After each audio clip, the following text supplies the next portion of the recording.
What's up, guys? It's your girl Shalina with Shalina Speaks.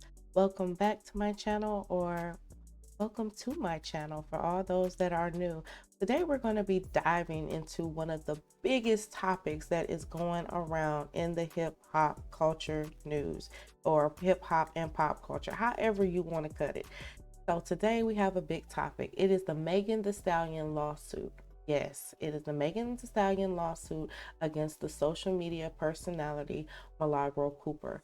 The lawsuit is more than just the internet beef. It's about defamation, it's about harassment, it's about freedom of speech, it's about freedom of creativity, it's about freedom to express yourself and freedom to protect yourself. So let's break it all down. Let's get into the facts and discuss why this case could change the game for influencers, bloggers, news reporters, news broadcasters, and even celebrities moving forward. So it's gonna take some time. So grab your coffee, your tea, your wine, whatever it is that you be sipping on, your favorite snack, and get comfortable, because this is going to be a deep conversation.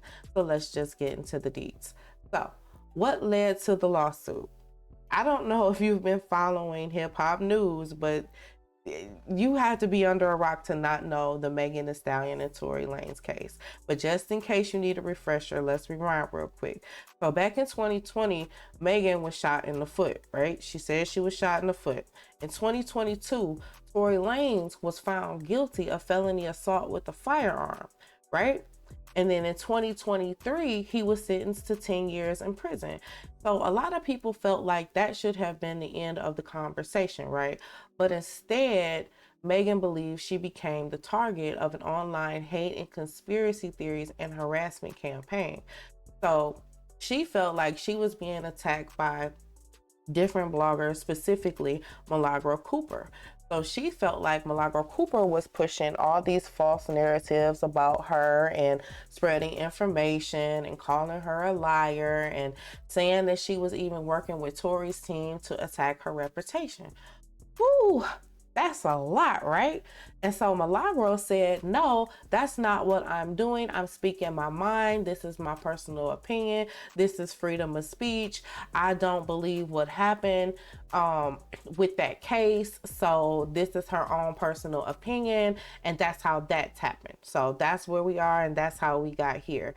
Whew. And let me tell you, this lawsuit is very serious. Megan nor Milagro is playing any games at all. Neither one of them. This is not a lighthearted situation. And they're gonna fight tooth and nail. They really are. And here's the proof. So Megan Thee Stallion is accusing Milagro Cooper of defamation, saying that she lied about getting shot, harassment, and promoting or showing a pornographic deep fake video. Now let me just get into that so we can be more clear. So Milagro did not share the video. She liked the video, and then she said go to her likes. That's what it says in the paperwork. So it didn't say that she had shared it. She said she liked the video, and then she told her followers to go to her likes.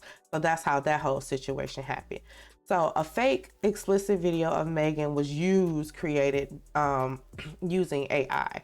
Milagro did not create it at all. So let's just get that very clear. It was not created by her. A lot of people said it was created by her. It wasn't created by her.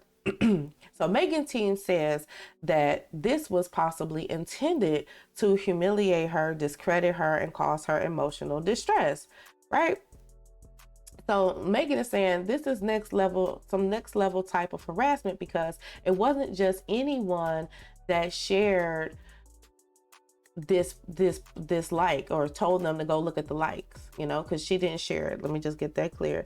There wasn't just anyone that brought attention to it. She's saying, well, this is someone with over 100,000 followers online that brought attention to this specific situation.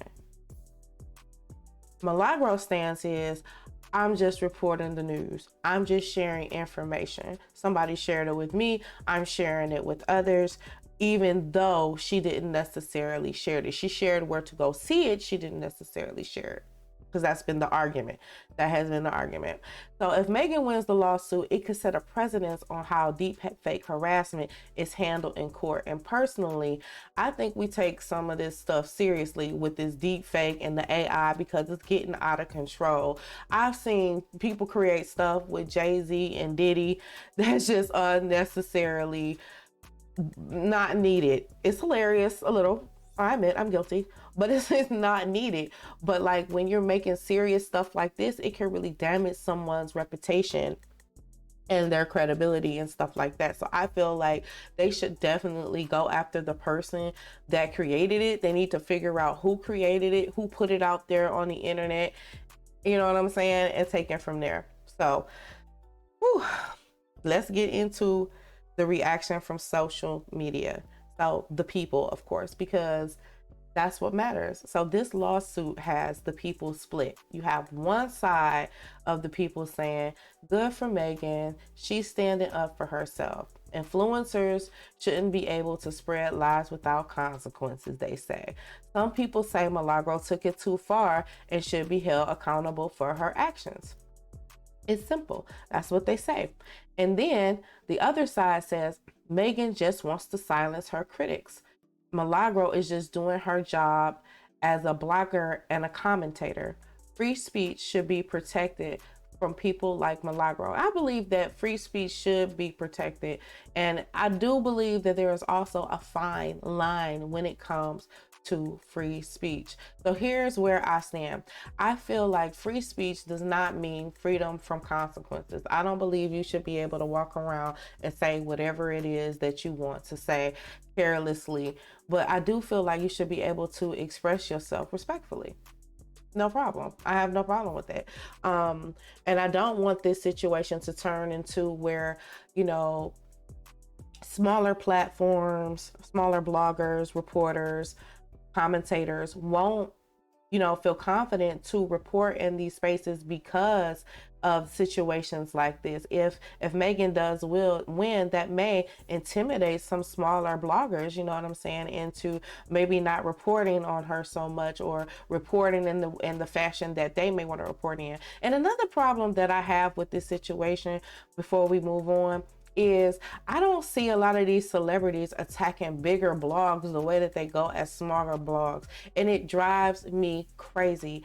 How dare you? How dare you pick on the little guy? How dare you bully the little guy like that? That right there is not cool. I'm not down with either type of bullying, whether it's bullying that way or cyberbullying, like what we're talking about right now. Because some people would say that the accusations that are being that the accusations against Milagro is in fact cyberbullying. So that's what a lot of people are saying. That's what the paperwork are saying, you know. So there we are. So if you use your platform, I feel like if you use your platform to spread false information or attack someone's character and encourage harassment, there should be accountability. I'm not saying that those are the things that Milagro did. I just saying that that is my hard limit. That's what I think. So when it comes to freedom of speech for me and platforms, that's how I feel about it. And let's not forget, Megan did open up about constantly being harassed online has impacted her mental health, but nobody's talking about the impact of mental health that's happening with Milagro. Has anybody thought about excuse me, has anybody thought about how this situation would impact Milagro Cooper? Let that sink in. If you were a smaller blogger and you had this celebrity standing up against you, and you know you're just in this position and they're in that position, it's not a good position to be in. It could be intimidating.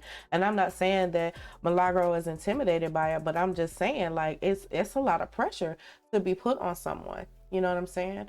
So I think that we should look at both sides of the coin when we're looking at this, when we're talking about this topic. So let's just get back into it. So during the Tory Lanez trial, Megan Thee Stallion even said, as it pertains to her mental health, she said she wished he had just killed her instead of just going through this harassment every day.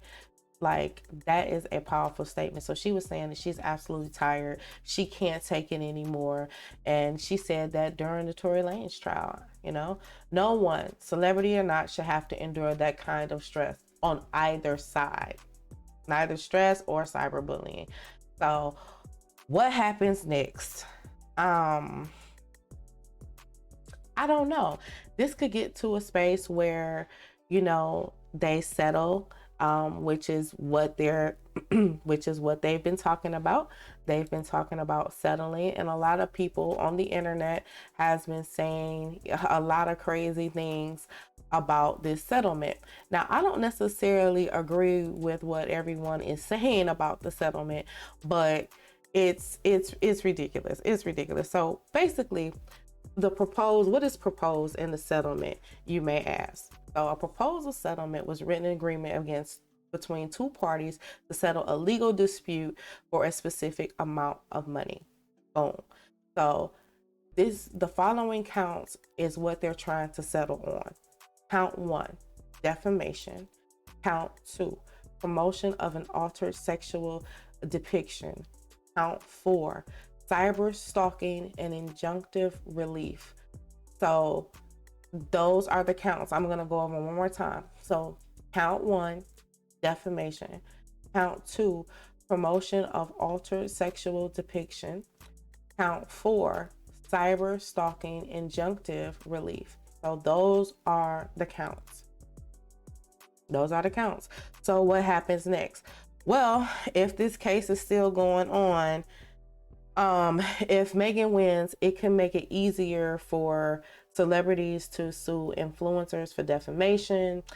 It could set a legal precedence for handling how they handle AI videos and deepfake content in court. It could change how social media platforms handle misinformation and harassment. And then if Milagro wins, then there is a positive side when it comes to freedom of speech, freedom of expression, and freedom of creativity.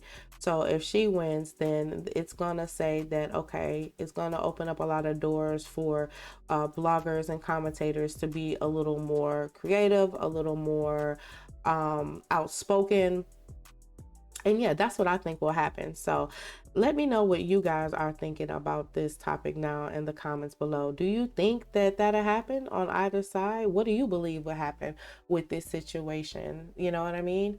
So this lawsuit is not just about Megan Thee Stallion. Like, at the end of the day, it's not just about her. It's about the responsibility of social media influencers. It's about learning how deep fake technology can be weaponized. It's about the way women, especially Black women, are treated in the media. Like, it's about holding people accountable. It's about being able to have freedom of speech, which is what this country was supposed to be, all for, freedom of speech. So let me know. I want to hear from you. Do you think Milagro Cooper should be held legally responsible for social media posts? Do you think Megan's lawsuit is justified, or do you think she's overreacting?